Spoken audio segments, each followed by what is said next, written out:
Hey everybody, Gurmy's Coastal Yard here, and in this episode of Germanator Studios, we are getting started with the construction of our uh, pre-colonial town, specifically our spooky section of the park. And while this little bit of footage rolls here, I want to address something. You might have seen my community post on it, or if you follow these videos, if you watch them from Facebook, you may have seen some of my posts over there. But the end of the last video, the last 4 minutes of it, got cut off for whatever reason, and I'm not sure why.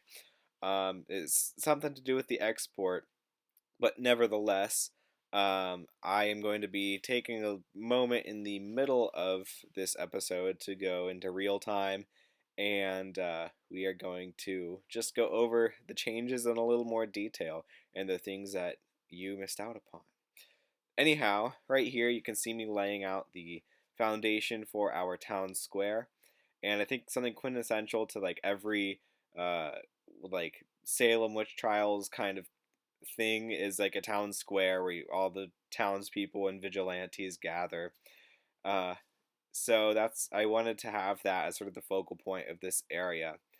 And on the subject of terrain painting to lay out areas ahead of time, um, I think if I had a tip to offer, it would be to if you're going to plan an area, and you've seen me do this quite a bit in this series, but definitely go through it with terrain paint, and it helps you to get an idea of the size and scope of a project before you actually build it, and it can save you time and effort in the long run.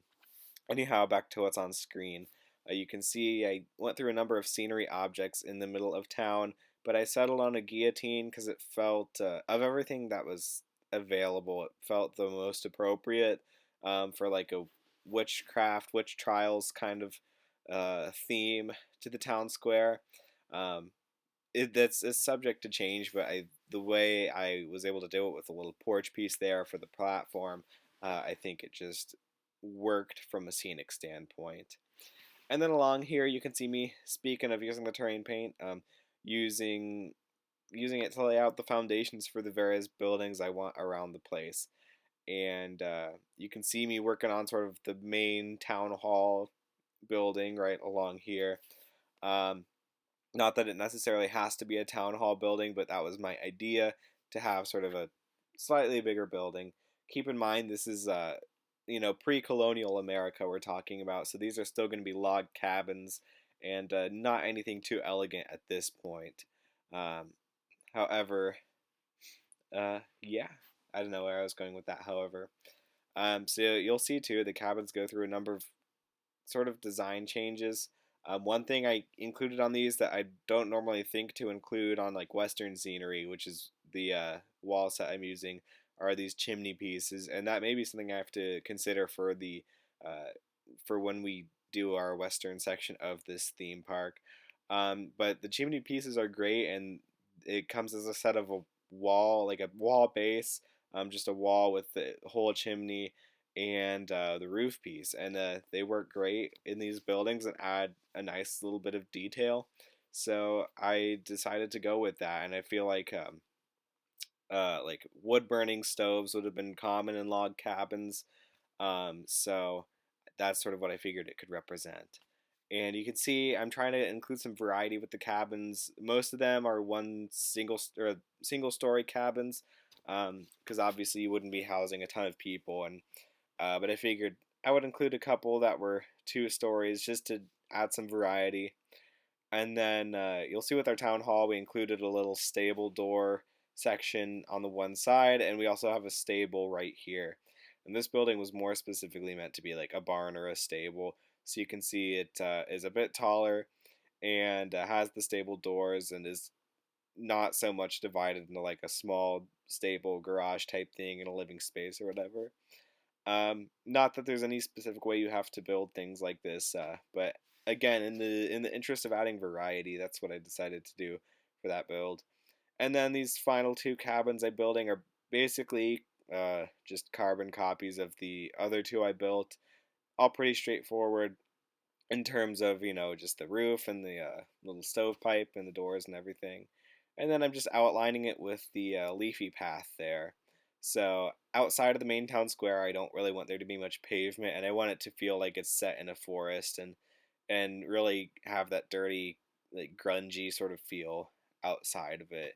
And this whole area is going to be just sort of have a dark tone to it. I certainly don't want it to be like too dark or gory or anything.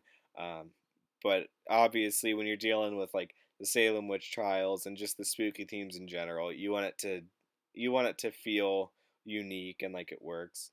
And similar to what we did in our little Black Forest area of the medieval section, I put the tall sugar pine trees in here, and I did that to make it feel like the area is like really just under that tree level, and to make it feel like you're deeper within that forest. And having the forested area is really sort of important to me with this build. And anyhow, you can see me breaking up the town square a little bit by putting some trees in and just making it look a little less um, uniform, I guess, or a little less symmetrical.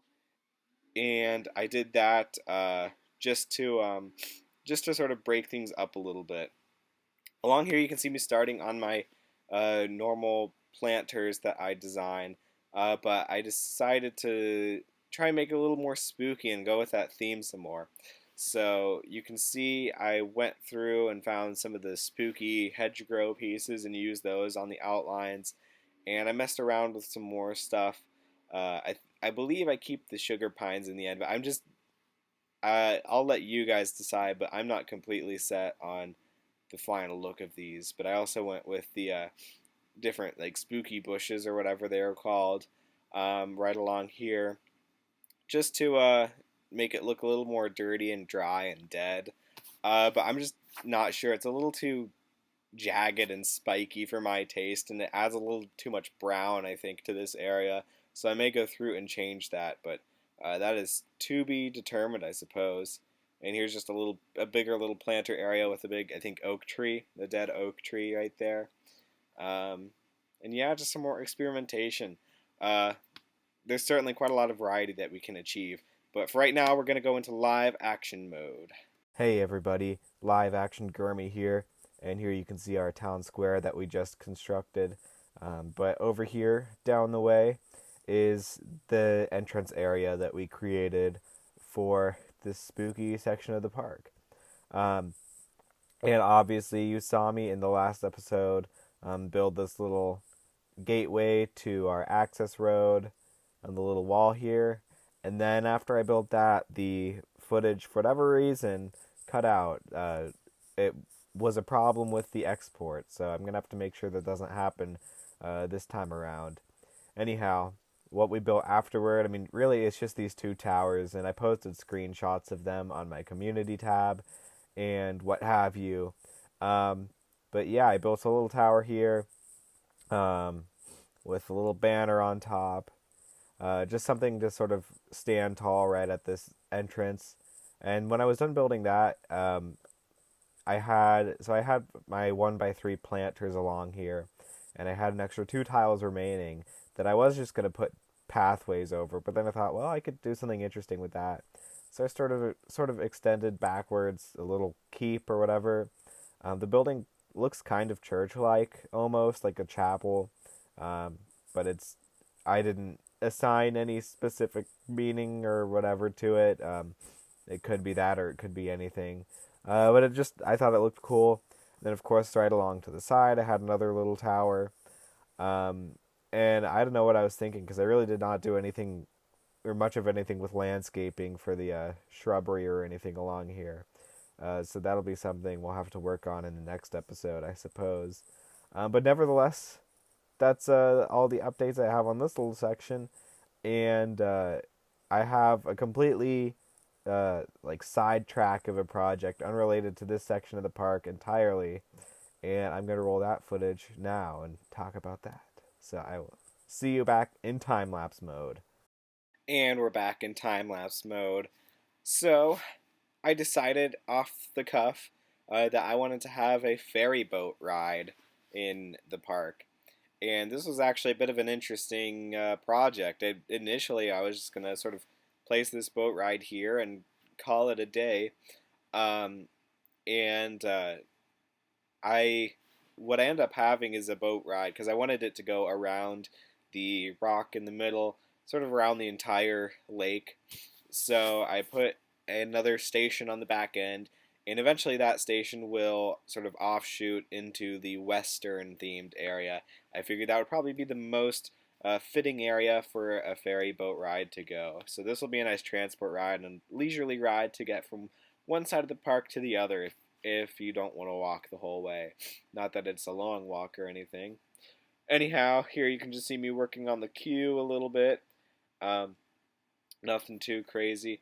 Uh, One thing I end up doing in a moment, maybe. We'll see when we get there, I suppose. But I used some stonework along the bottom of the queue line to sort of make it feel like a more permanent structure. And you'll see that in a moment, maybe. I'm not sure. But right now we're just putting in the exit paths. Anyhow, I say this ended up being an interesting project, and you'll see what I mean in a moment. But as it turns out, when you build ferry boats or just water-based transport and RollerCoaster Tycoon, uh, the ride vehicle wants to take the shortest path possible to get from one station to the next. So it'll go forward and hug the very edge of the rock, and then it'll go in a straight line towards the next station. And real quick, here's me putting in that stonework. Of course, I couldn't put it all the way down, um, but yeah, I just something to make this look like a little more permanent and a little more stable. Anyhow, so yeah, the ride wants to go in just the straightest of lines from one station to the next, and that can be, um, well, it's not so much problematic on a functional level, but when you want the ride to make a nice big circle around the lake, it kind of is detracting from that experience when it goes right up against the rock. And on top of that, when the ride leaves the station, it'll go back the same way it came for the most part, unless the station is long enough or positioned properly, which in this case it ended up not being that way. So, um, you'll see I came up with an interesting solution, and it was initially just sort of a test, and it worked out. So you'll see that in a moment. Right here, I constructed a little platform underneath the docks just to make it look like it wasn't just floating there. Granted, in most cases, docks do float, but I just wanted something a little more permanent looking. And here is my solution. So, what I did in order to keep the ferry boat away from the rock and to get it at a favorable distance from the rock and everything, and to sort of keep it in the middle of the path, was I built a little breakwater going down the middle of the uh, the lagoon, I guess if you want to call it that, or the lake. But I brought it up to the height of the water level, and I knew that height because the top of the little girder pieces in our structure uh, get to that height, I guess. So I built one to make sure that station would leave and it would go all the way back around the other side of the rock. However, you could see there where it hugged the edge of the rock, like I was mentioning before. So I realized I needed another breakwater on the other side of the rock to make sure it wasn't hugging that. And that's what you can see me constructing here. You'll see I grabbed a wall piece and put it at the same height as the girder piece. That way I knew how tall I should make my breakwater. And yeah, as it turns out, if you build that lip all the way up to the surface of the water, it really won't poke through the surface of the water much, so it doesn't really ruin things from an aesthetic level unless you're looking like at a bird's eye level.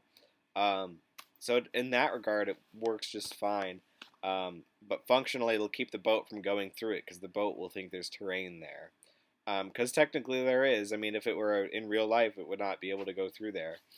So anyhow, that'll make the boat's shortest pathway that it can take a nice big circle around the rock instead of not a big circle around the rock. A small circle. I don't know. I lost my train of thought there for a second. And then here on the opposite side of the last breakwater, between the front station and the back station, or dock, I guess I should say, we built one more just so that way it goes out nice, and it'll also have a nice sort of angle of attack coming into that second station. So that way it doesn't hug the rock at all from anywhere. And on that note, I did not build anything near the front station. However, um, the angle it does approach it, it does kind of a tight hairpin turn to get into the final station. So I think that might be something we address in the future, is building another little breakwater, just so that way it can line up better for the approach. You can see right there where it's a sharp turn, and ultimately I don't think I want that. So yeah, but you can see a little more footage here of it going around, and now it has a much nicer path and a much friendlier, I want to say, path. And finally, we're doing something. Oh yeah, we're just putting a little railing on our dock here to keep people from falling in. I realize that railing is also keeping people from boarding the dock because it covers up the entrance, so I will have to delete that. But I'll probably just do that off camera, or when we work on this next on the camera. We'll see. Um, and then here, just for fun, I thought I'd build a little hut over the entrance. Nothing too crazy. I don't even know why I necessarily did this. It just seemed like it was fitting and something a little different. Um, but I guess it feels appropriate because it feels like this is something you would see over like an entrance for such an attraction on an amusement park. So I guess it was just a gut feeling, and I went with it to include that. Nevertheless, it's there, and I think it looks all right. I don't know if you guys don't like it though, or if you could provide feedback at any time, of course, during this series if you think something doesn't look good. Um, but yeah, that's about everything. Just putting in some trash cans and benches and a queue line TV, and finishing up that little wall there on the inside. And we are about out of time, so I'm gonna say have a great rest of your day and a great rest of your week. Um, and I will see you guys in the next episode. Have a good one. Bye bye.